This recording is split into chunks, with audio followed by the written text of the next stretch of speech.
in our movie, you know, he got decorated with a Purple Heart and a Bronze Star, and he just wanted to put the war behind him. He wanted to get on with his life, and he felt like he had earned that right. So he was shocked to find out that he was stop-lossed.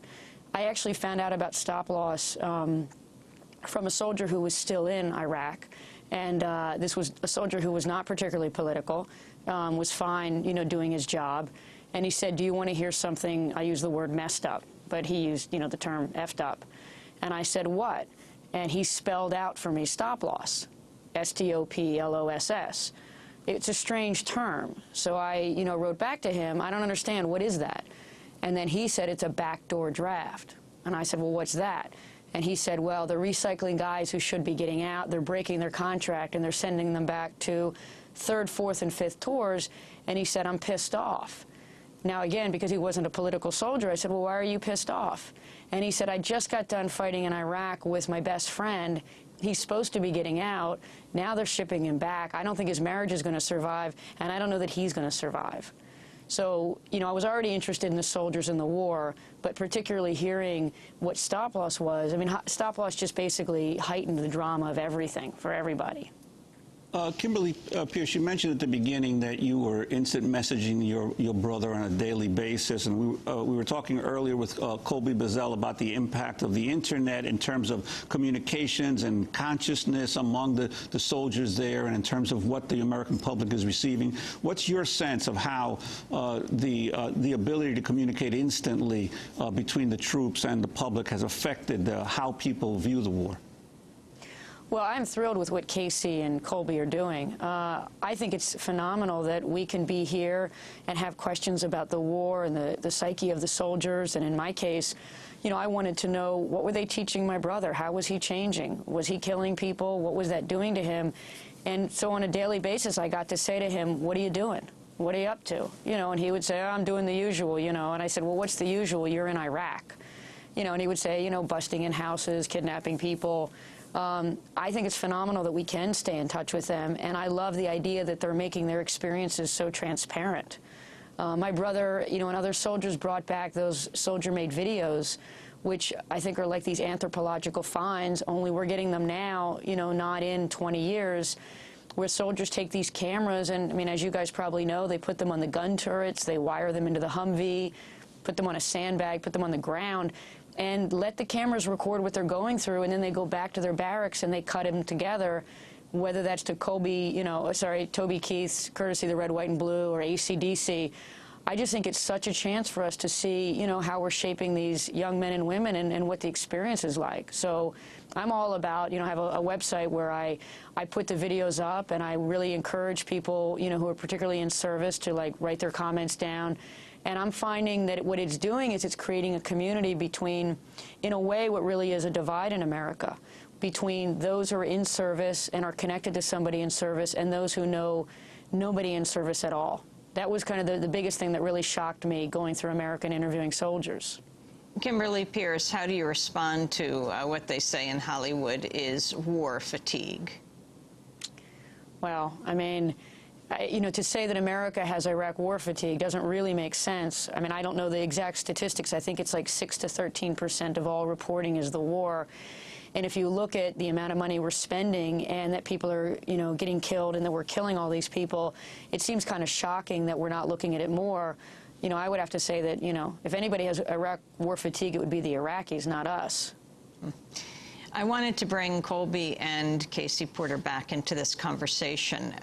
Specialist Casey Porter, here you are in Iraq. You're listening to a Hollywood film director who did a film about really your situation, about stop-loss, and COLBY BUZZELL, who is about to return to Iraq, who has been stop-lossed. What do you have to say to them? What do I have to say to them? Or no, them to I was us? asking Specialist Casey Porter. Casey, are you still there? Oh, yeah, I'm still here. Well, I'm grateful for people who are making films about this, like Kimberly Peirce's film. I think this is a great opportunity. I'm incredibly jealous of her. As a fellow filmmaker, she got to work with composer John Powell on the score, so I'm very jealous. But I think that when soldiers see films like hers, and see what other soldiers are doing with their blogs and their videos, it will encourage them to stand up for themselves and stand up against these policies that are wrong. And what do you have to say to COLBY, who's going to be returning? Well, I would say I fight it tooth and nail. I kind of saw mine coming from a little bit distance out, and I contacted my senator, my congressman, and that may have not worked for me. It may not have worked out for me, but don't use that negative aspect as an example. You sound like someone who's already a fighter who doesn't go with the flow. Keep on fighting. You know, there's a lot of people out there that will support you. And Casey, I'd like to ask you what the situation now. We're hearing all these reports, obviously, that things are getting better in Iraq. Your perspective? Well, that's simply not the case. There are lulls in activity, but there are so many factors for that. You know, the Iraqis could be rearming and refitting, and I try to shy away from using the term insurgent, because that leads the American people to believe that this is some sort of organized fighting force. And what it really is local townspeople essentially standing up against people they don't want there, and that is us. And I hate to say that, but that's the truth.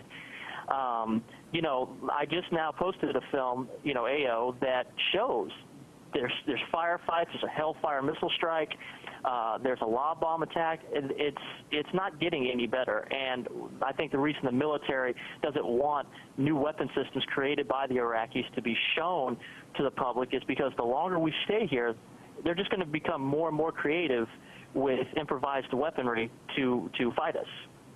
COLBY, BUZZELL, are you going to return to Iraq? I don't know. I mean, I've gotten the letter, and you know, you experience all these different emotions. Your first reaction to it is, you know, fight it tooth and nail. But you know, I don't know. I haven't decided yet what I'm going to do. You're scheduled to return? What was that? When are you scheduled to return? Soon. What would it mean if you said no? I don't know. I haven't really looked into it all that much. You know, I might lose my benefits. I might, you know, one of the things I joined up for was the GI Bill. You know, I don't know. I haven't really, I mean, it's all been a shock. And, yeah, I haven't. I've looked into, like, you know, all the different options, like what happens if I did this, this, and that. But I have, yeah. Kimberly Peirce, you're the star in your film who resisted, who got out, who escaped in the United States, refused to go back, to be stop-lossed. Explain what happened to him. Well, having interviewed, you know, soldiers around the country, I really was looking at what they told me they went through. So, you know, he tries to fight it, certainly going through chain of command. He's not getting out. So he figures he's going to visit his senator. And on the way there, he encounters other stop-loss soldiers who are basically, you know, on the run. And you actually did a show years ago that I found really, really inspiring, where you had AWOL soldiers on the air. So I ended up interviewing some of those soldiers, and we tried to depict how difficult it is for these soldiers to be on the run. So he realizes that, you know, living on the run is not really a solution for him. He considers going over the border. We now have like 300 soldiers over the border, and it's very challenging for them right now, though there's fantastic work being done by warresisters, you know, .org.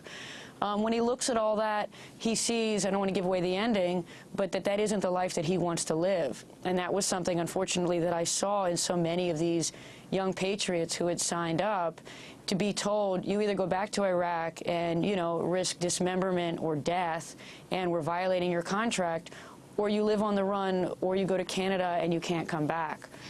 So he's really struggling with all the stuff that, you know, the soldiers that I interviewed struggled with, and it's a real heartbreak to see what they're going through. Kimberly Peirce, director of Stop Loss. Your website?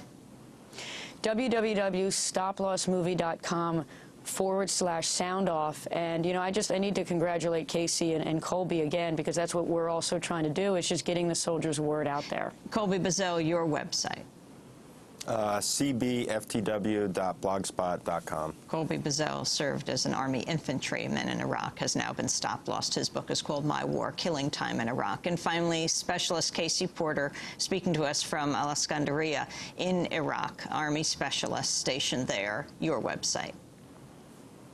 It is youtube.com/KCJPorter and myspace.com/KCJPorter, and both of those websites have the films up. And we'll link to all at democracynow.org. Be safe, Casey. This is Democracy Now!, democracynow.org, the War and Peace Report. When we come back, Douglas Blackman will join us. He's author of Slavery by Another Name. Stay with us.